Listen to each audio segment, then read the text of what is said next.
पत्नी की संज्ञा कब मिलती है? बाएं में, जब आपको लेफ्ट हैंड में बिठाएंगे। लेफ्ट हैंड कब बिठाते हैं?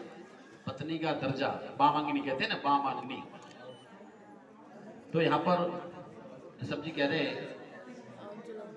कि मैं तुम्हें अपने पत्नी के रूप में स्वीकार करता हूँ, लेकिन उसके पहले आपको हमारे 7 वचन हैं, 7 वचनों को सुनना है और सुन करके उन वचनों को पालना है। तो देखिए, सबसे पहले सब जी कहते हैं पहले वचन में, मम कुटुंब जनानाम इत्था योग विनय सुत्रिया करणिया, अर्थात हमारे घर परिवार में माता पिता चाचा चाची आदि जो भी रिश्तेदार हैं, इनकी आपको आदर और मान सम्मान करना होगा। ठीक है बेटा, समझ में आ रहा?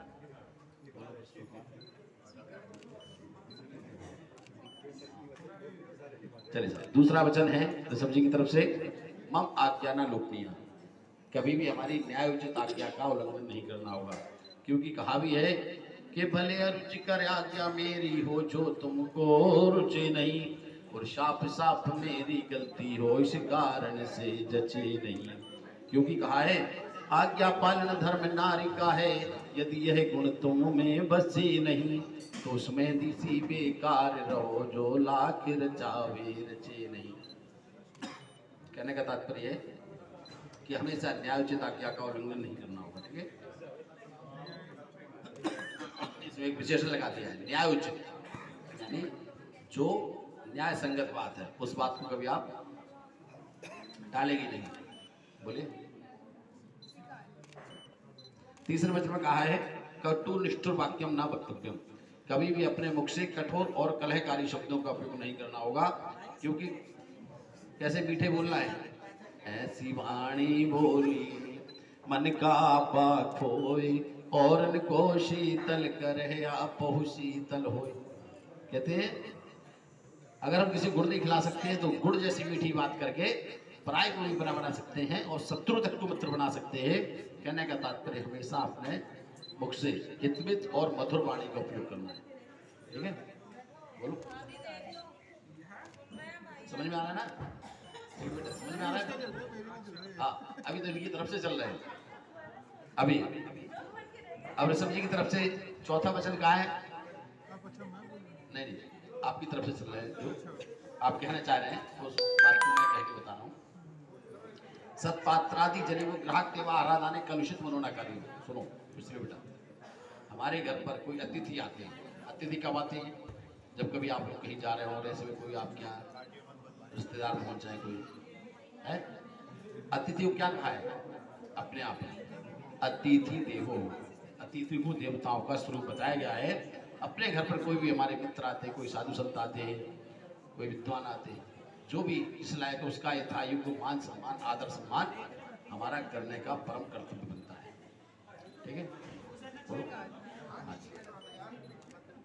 पांचवें वचन में कहा रात्र ऊपर के रहने गंतव्य, रात्रि के समय किसी के घर अकेले नहीं जाना है। कहीं जाना है बता के जाएंगे ऋषभ जी को, या इनको साथ में और ले जाओ तो और बढ़िया। ठीक है, अकेले नहीं जाना है, ताकि व्यर्थ की टीका टिप्पणी करने का किसी को अवसर ना मिले। ठीक है, बोलो। छठवें वचन में कहा है बहुजन संकीर्ण स्थान न गंतव्य, बहुजन संकीर्ण स्थान न गंतव्य मतलब जहां बहुत अधिक भीड़ भाड़ हो रही हो या कोई सुनसान जगह हो, ऐसी जगह पर भी अकेले नहीं जाना है, क्योंकि ऐसी जगह पर भी जाने से अपने मान सम्मान में बाधा आने की संभावना बनी रहती है। बोलो बोलो। हाँ, सातवें और अंतिम वचन में हमारे सब्जी कहते हैं कुछ धर्म पाइना ग्रहिना गंतव्यम, दुष्ट और दुराचारी प्रवृत्ति के जो लड़ाई झगड़ा करने वाले लोग होते हैं ना, शादी करने वाले लोग होते हैं, ऐसे लोगों से हमेशा दूर रहना है। इधर कहाँ, इधर देखो सामने नहीं, हाँ वैसे यहाँ देखो कोई है नहीं ऐसा, इस पूरे अपने स्थान में शायद एक भी नहीं है ना सली बेटे। तो ऐसे लोगों से अपन को दूर रहना है, क्योंकि कहा भी है कि काजल की कोठरी में कितना भी आप संभल के चलेंगे, कहीं ना कहीं उसकी देख, उसका निशान अगर अपने चरित्र में लग जाता है, उसका दाग, तो कभी वह दाग धुलता नहीं है। इसलिए कहा है क्योंकि धन गया तो कुछ नहीं गया, धन अगर चला जाए तो कुछ नहीं गया, स्वास्थ्य गया कुछ जान, और चारित्र अगर चला गया तो सब कुछ चला जाता है। इसलिए हमेशा अपने उज्जवल चरित्र को आगे बना के हुए आगे बढ़ना है। ठीक है, तो बोलिए मुझे आपके सातों वचन स्वीकार है। सभी बेटा चलो साहब एक बार जोरदार ताली बजाओ शिल्पी बिटिया के लिए। बोले आदिनाथ भगवान की जय। देखो शिल्पी बिटिया ने सातों वचन को साहस से स्वीकार किया है, लेकिन शिल्पी बिटिया कहती है कि मैंने आपको पति के रूप में स्वीकार किया है। आज से आपका भी परम कर्तव्य बनता है कि घर गृहस्थी गाड़ी दो पहियों पर चलती है और दोनों को समान रूप से चलना पड़ेगा। तो 7 वचन हमने स्वीकार किए हैं, 7 वचन कन्या के भी हैं, उनको आपको स्वीकार करने का आपका परम कर्तव्य है। तो कन्या की तरफ से पहले वचन में कन्या कहती है अन्य स्त्रीव्या सह क्रीड़ा न कार्य। आज के बाद पराई स्त्री को माँ, बहन और बेटी के रूप में देखना है। ऋषभ जी समझ गए? समझ गए तो बोलो। नहीं ऐसे नहीं बोलो, स्वीकार हाथ जोड़कर बोलो स्वीकार। हाँ एक बार जय हो। चलिए दूसरे वचन में कहा है वेश्याग्रहण गंतव्य। जिन स्त्रियों का समाज में उचित आदर मान सम्मान नहीं, ऐसी स्त्रियों से किसी प्रकार का मेल जोल नहीं होना चाहिए। जय हो। तीसरे वचन में कन्या कहती है दूध क्रीड़ा न करियो।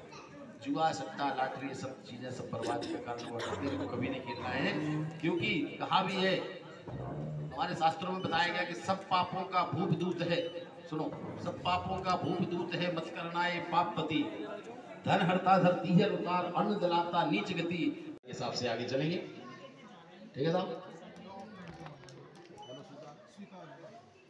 चौथे वचन में कन्या कहती है शब्दों का, चौथे वचन में कन्या कहती है सद्दो गात्र धर्म पार्जा वस्त्रा भरणा मम रक्षा करनी। देखो ये वचन आपके मतलब का है, यानी शिल्पी बिटिया कहते हैं कि आज से आपकी एक नई जिम्मेवारी बन जाती है। अभी तक आप अकेले थे, कहीं भी जा रहे हैं, कहीं भी घूम रहे हैं, अब ऐसा नहीं चलेगा। ठीक है, अब आप इनको बता करके ही जाएंगे, कहीं भी जाना है। ठीक है, वैसे तो मोबाइल पर आजकल सब बात जल्दी से हो जाती है। तो यहाँ पर एक और चीज़ बताएगी, आज से आपकी एक जिम्मेवारी और बन जाती है कि अगर इनको कोई वस्त्र खरीदना है, कोई आभूषण खरीदना है, तो जितने भी आपके कार्ड वार्ड होते हैं ना, ATM कार्ड कौन कौन से, वो सारे आप व्यवस्था पूरे कार्ड इनके हवाले कर देंगे। स्वीकार है? हाँ। 5वें वचन में, हाँ बोलिए बोलिए।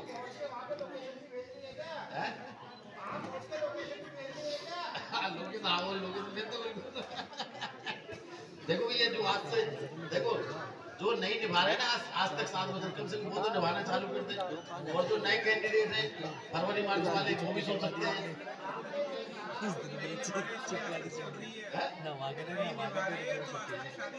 अच्छा निभाना चाहिए। देखो 7 वचनों को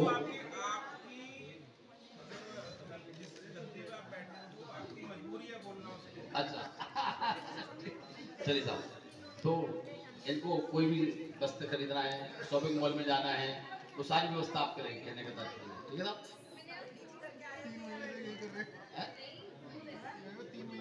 हाँ नहीं तो आगे आगे 3 में आगे तो सारी जिंदगी करना है। तो चलिए साहब 5वें वचन में कन्या कहती है धर्म स्थान गमने न वर्जनीय। धर्म के स्थान में कभी आप रुकावट नहीं डालेंगे। मंदिर जाना है, पूजा करना है,